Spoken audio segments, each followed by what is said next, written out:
congregation is like an extended family. Well, it's really community. I've been here for happy events and sad events, and I just feel a really close sense of community at Neveh Shalom. I wanted a conservative synagogue, and when we walked in, I was just like hooked. We fell in love with the congregation, with the feel of it, with what it meant for our children, and our children grew up here. I have embraced Congregation Neveh Shalom, and I'm very proud of being a member here.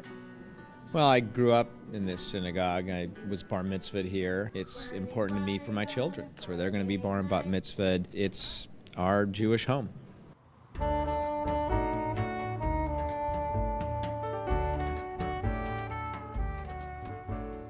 Well, this current building was completed in 1964.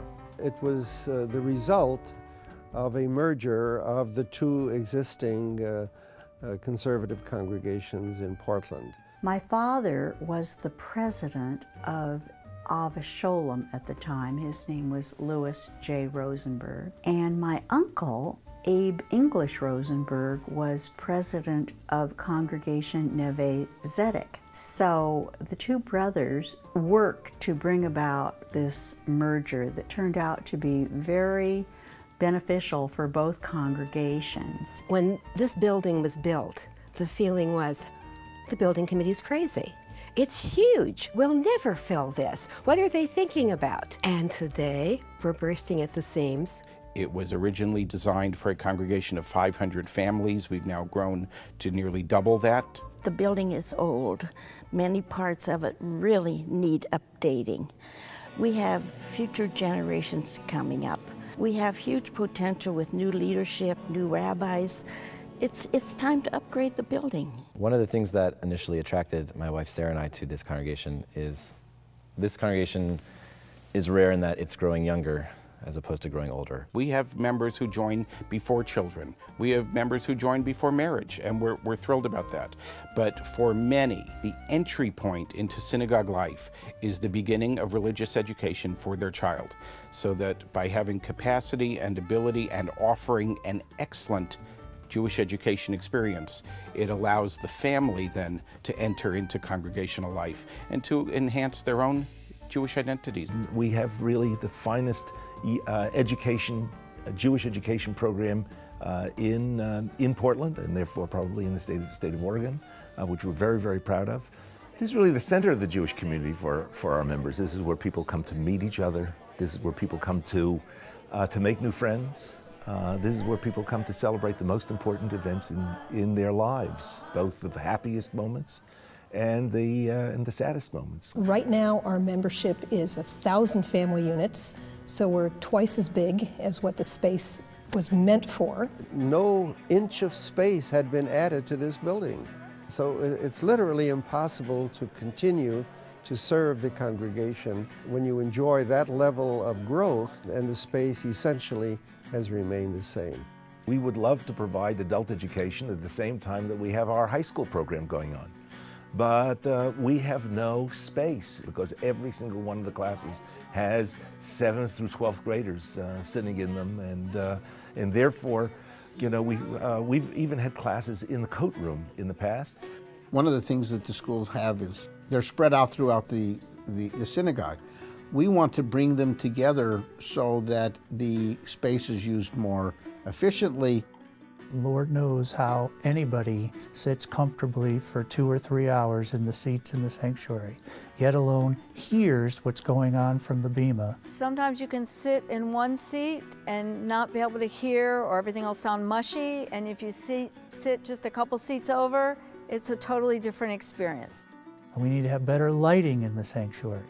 We have evolved over time with a very minimalistic approach to repairs and maintenance since the building was built. We have windows that are held together by duct tape. We have heat registers throughout the building and in classrooms that there are no parts to put them together any longer. We have ceiling tiles in the foyer that fall down. We have sandbags outside of our atrium to prevent flooding. We have windowsills in a chapel that can barely be refinished again. The list, unfortunately, is nearly endless.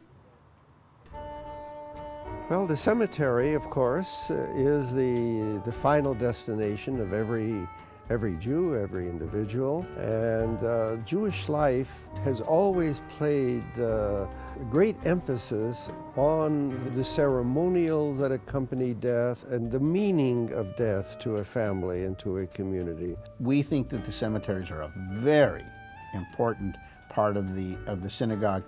We want to make them beautiful. We have over $200,000 worth of monuments to be repaired. Monuments that are 80, 90, 100, 120 years old, that are slightly toppling, or some of them have even toppled. Names that are eroded that you can't hardly see. We have an irrigation system that is constantly being bandaged because it comes apart at different places. We need a caretaker. The chapel itself is a little too small. In 1998-99, Neveh Shalom leadership engaged in a strategic plan. Many congregants took part, clergy, staff.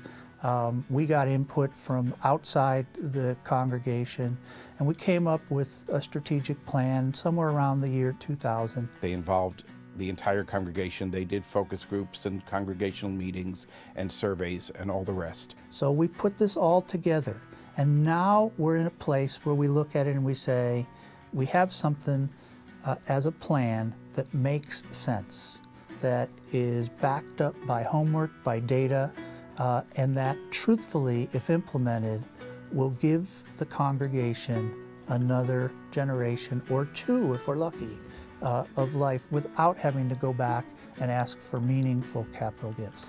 The master plan had two centerpieces to it.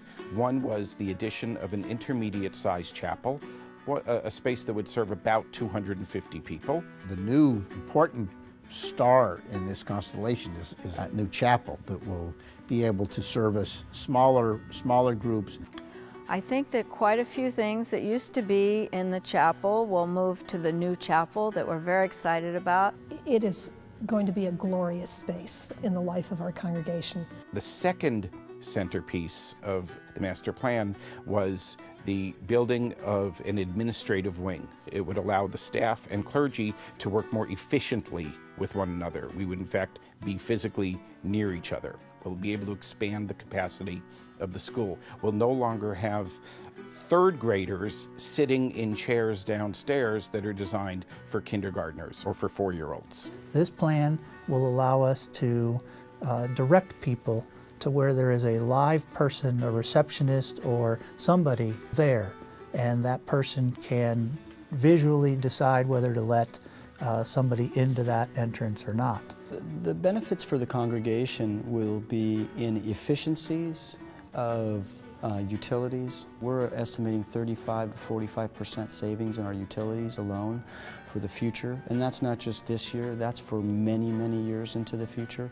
This building, through our architectural team and our Green Building Services team, is going to achieve a silver status in the LEED certification process that's put out by the U.S. Green Building Council, leaders in energy and environmental design. This campaign is the most important, serious effort this congregation has engaged in since the building of the building 42 years ago. This will ensure that Neveh Shalom is a vibrant, attractive, complete congregation for the next 20, 30, 40 years and beyond. It's critical that we do this, and it's critical that we do it now. We thought it would be a wonderful idea to support the campaign and principally to fund the new chapel, which we also decided to name for Rabbi and Goldie Stamfer. And we feel really, really good about that. What a wonderful decision for them to have made. How perfect that is in terms of recognizing the history and the future of Neveh Shalom. This is a very rare event that we call on the congregation to provide for ourselves and for the future. We owe it to the next generation coming to give. If you believe in the future of Jewish life in America, you have to make sure that that future will take place. It's really an investment in your own Jewish future, in your children and your grandchildren's Jewish future. Our ancestors, if you will, who built this building, gave us those first 40 years. It's up to us to give the next 40 years.